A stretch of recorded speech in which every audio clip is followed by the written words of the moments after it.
तो जय हिंद मित्रों, मैं गुलशन फिर से एक बार नए टॉपिक के साथ हाजिर हूँ। अगर यह वीडियो आपको पसंद आता है तो लाइक सब्सक्राइब जरूर करें। तो देखिए, क्लास 7 का चैप्टर नंबर 9 आज हम देखने वाले हैं। मानव पर्यावरण अंत क्रिया थार प्रदेश में जनजीवन। पिछले वीडियो हमने लद्दाख के जनजीवन के बारे में पढ़ा था और इस बार हम थार के जनजीवन के बारे में पढ़ेंगे। थार मतलब रेगिस्तान होता है। तो चलिए आगे बढ़ते हैं। सबसे पहले देखिए objective type question answer. Thar का रेगिस्तान फैला है। थार का रेगिस्तान कहाँ तक फैला है? तो गुजरात से राजस्थान। दूसरा देखिए साफा। साफा कहते हैं, साफा किसे कहते हैं?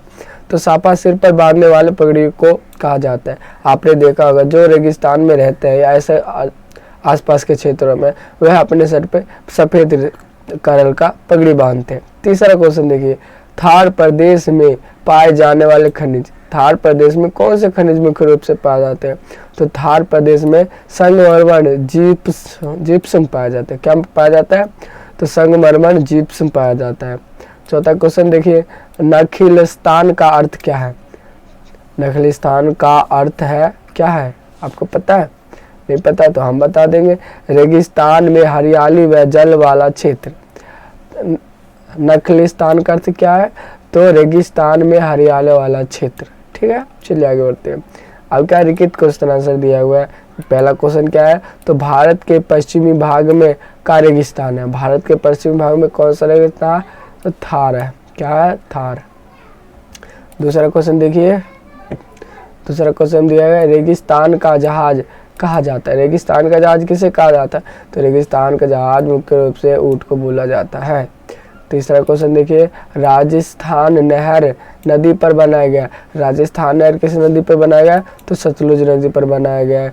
चौथा क्वेश्चन देखिए, तो थार का रेगिस्तान का मुख्य शहर है। थार का रेगिस्तान का मुख्य शहर कौन सा है? मतलब सबसे जहाँ थार का मुख्य शहर बताया गया। मुख्य, मुख्य मतलब तो जहाँ पे बहुत ज़्यादा थार हो सकता है। पहला क्या है इसका आंसर? तो इसका आंसर होगा जैसलमेर। कौन सा होगा? तो जैसलमेर। आगे बढ़िए। अब देखिए हम क्वेश्चन आंसर देखने वाले। पहला क्वेश्चन हमारा क्या है? थार प्रदेश में जनसंख्या कम क्यों है? थार प्रदेश में जनसंख्या कम क्यों है? तो देखिए, पानी की कमी और गर्मी के कारण। पानी की कमी और गर्मी के कारण वहाँ की जनसंख्या कम है, क्योंकि वहाँ हर आदमी सर्वाइव नहीं कर सकता। दूसरा क्वेश्चन क्या है? तो आपके प्रदेश जनजीवन और थार प्रदेश के जनजीवन में अंतर सूची बनाइए।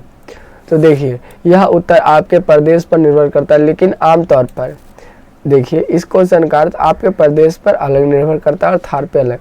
जैसे थार का बताते हैं, थार में गर्मी अधिक और पानी की कमी और जीवन बहुत कठिन होता है हमारे जीवन के मुकाबले।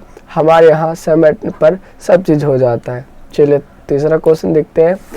तो थार प्रदेश में जल की उपलब्धता कैसी बढ़ाई जा सकती है? अगर आपको पता है कि थार में कैसे हम जल की उपलब्धता बता सकते हैं तो आप हमें कमेंट कर सकते हैं। ऐसे तो देखिए क्या लिखा हुआ है, नहर द्वारा पानी को लाकर वर्षा जल संग्रह करके। नदी का पानी नहरों द्वारा लाकर और दूसरा वर्षा जल को संग्रह करके। चौथा क्वेश्चन देखिए, ऊंट थार क्षेत्र में जीवन रेखा है कैसे? ऊंट थार जीवन रेखा है कैसे? मान लीजिए हमारे यहाँ गाड़ी बस चल जाता है, परंतु वहाँ पे ये सब नहीं चलता। क्यों? क्योंकि इसका आंसर है कि रेगिस्तान होने की वजह से वहाँ ये सब चीज़ फंस जाएंगे। तो इसमें क्या, ऊंट परिवहन, कृषि और अन्य कार्यों में मदद करता है। तो वहाँ ऊंट की भूमिका बहुत ज़्यादा होती है, उन्हीं के द्वारा कृषि और अन्य चीज़ों में कार्य किया जाता है। तो चलिए यह टॉपिक हमारा यहीं पे ख़त्म होता है और फिर मिलते हैं आपके साथ एक नए टॉपिक में। अगर यह वीडियो आपको पसंद आया हो तो लाइक सब्सक्राइब जरूर करें। फिर मिलते हैं नए टॉपिक के साथ। तब तक के लिए जय हिंद, जय भारत।